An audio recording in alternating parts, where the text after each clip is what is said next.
This week on B30 Sports News. Don't mean to say Gracie Mike, they're taking.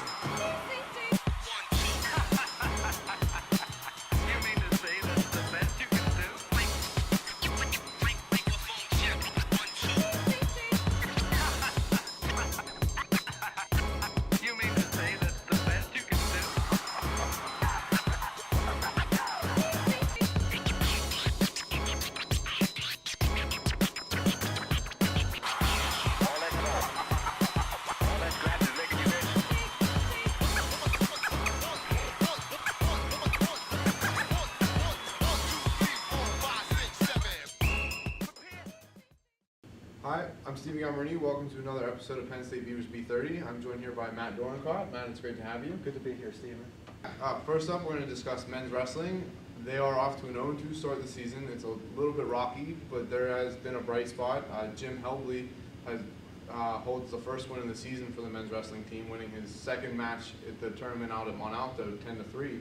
But what do you think, Matt? You know, a little bit of a rough start. They haven't, had as much success as I think they'd want, but where do you think they go from here? I think another bright spot is the 11 freshmen that they have on the team. There's a lot of inexperience right now, and they might not have a good season this year, but in the future, it'll be bright for them. But yeah, I think especially with a number that high of newcomers and guys, especially from the area who know wrestling and are really trying to build this program up. I mean, 11's a big number, especially when it's not a team sport. You only wrestle, one at a time. And so to have a number like that and to be able to fill out your weight classes is going to be huge in the future. Absolutely. This is one of the first years in a long time that they've been able to fill every weight class. So these freshmen are making a huge impact already.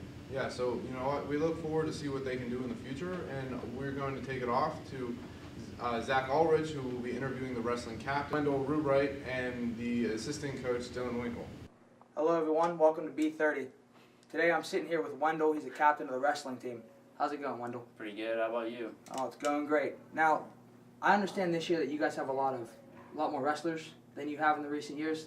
Talk to me about how that's going to affect you guys in the long run this year. Yeah, this year we got a lot more incoming freshmen than we did last year. Last year we only had about 6 kids on the roster, so we had a lot of open vacancy in weight classes. But now with all the incoming kids, a lot of more classes are filled, so we're not giving up forfeits and easy points to the other team to score on us. Okay, and what's your guys' greatest competition throughout the whole year? Throughout the whole year, I'd say probably the end of the year tournament for for the conference. And how many do you guys usually take to that? As many as we can, as many kids as we can get.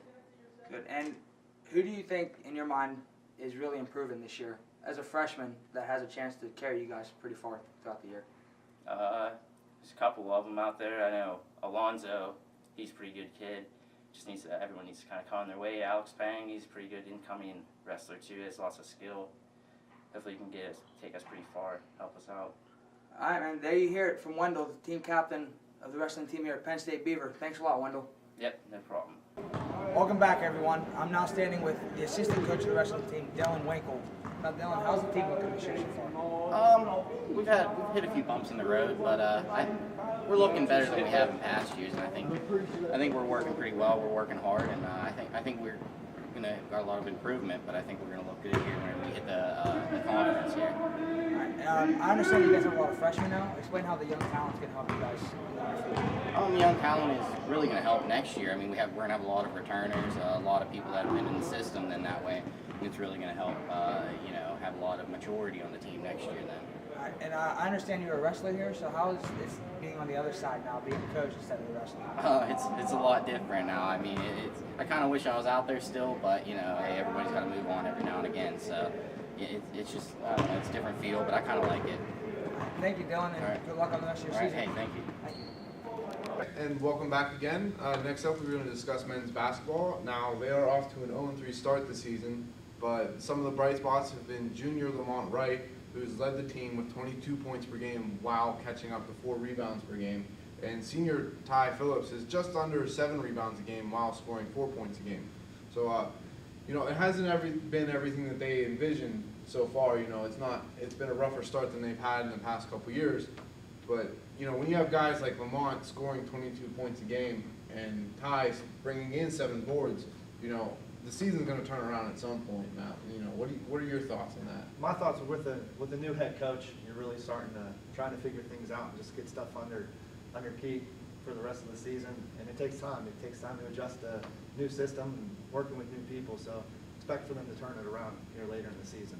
Yeah, and I mean, with the new system and the new coach, you know, all of that, I think, so far has been somewhat effective and maybe a little bit of a factor.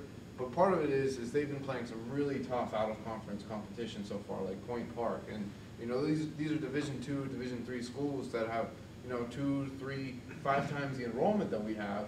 And they, you know, they have the ability to offer scholarships to their players. You know, and our guys are here. Basically, they're paying to play basketball and playing because they want to have fun and play and enjoy the game. You know, there's no actual financial incentive for them to play. Absolutely. And that'll help later in the year when they get into competition such as their conference. Those playing against those better teams will really help them later on in the year. Yeah, so we look for men's basketball to turn around here soon. Now we're going to send it off to one of our men's basketball players, Marcus Smith, who will be interviewing head coach Tim Kubas. Welcome to the B30 show. I'm here with Coach Kubas for the men's basketball team. So, Coach Kubas, how's it going this year? It's been off to a tough start, 0-3. Lost to 3 really good teams though, so we're not getting down on it. We're just gonna keep working hard. Got Point Park coming up this Monday, so we're looking to get our first win against them. So. That's good, that's good. Do you see your team potentially growing towards the end of the year? I think so because we got a lot of guys who've never played together. So a lot of young guys, a lot of even our older guys, they really never played together. So we're still starting to gel together a little bit. It takes time, especially when we got so many good players in the gym. So it's hard to play with other players who are as good or better than you. So we're kind of getting slow here, getting used to it, but we're starting to come together. So. All right. Good luck. Thank you. All right. Thank you. Okay, up next we're going to talk about women's basketball. I am joined here by Morgan Kurtz. Women's basketball has started off 2-2 this season, you know, with the USCA tip-off tournament. Morgan has actually averaged 15 points per game, alongside her teammate Cassandra Flowers, who's actually averaged a double-double, scoring 13 points per game and pulling down 16 rebounds. So Morgan, what are your thoughts on the tip-off tournament and what you and your teammates have done so far? I was really happy with the tip-off tournament. I definitely thought we could have won the last game though, but we did pretty good. You know, that apprentice team that you guys played, they're a tough team. I assume that they're nationally ranked on a yearly basis, and you guys hung with them the whole way through. And I really thought you guys were going to pull that one out. So what are your thoughts on that game specifically, you know, being so close to such a highly ranked team, and what that says about what you guys can do and what you think you will do?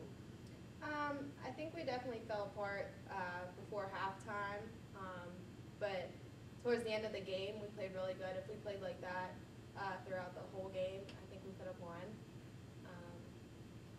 But I'm not upset about losing because I thought we played really good and it was a good learning experience. Yeah, I mean, that's what you got to do. You got to take the good with the bad. And although, you know, that was a chance to knock off a top-ranked team in the country, it's not a conference loss. So. Right. You know, you can definitely build off of that and take that into your conference season against the other Penn State teams. So thank you for joining us. You know, it's a pleasure. We hope to have you back at some point this season, and good luck. Thank you. And that's it for another episode of Penn State Beavers B30, our sports preview and recap show. Thank you, Matt, for joining us for your first episode. You have any thoughts? No, I'm ready to go. That's it. Ready? All right, well, that's it. We thank you for joining us. We hope to see you again on the next Penn State Beavers B30.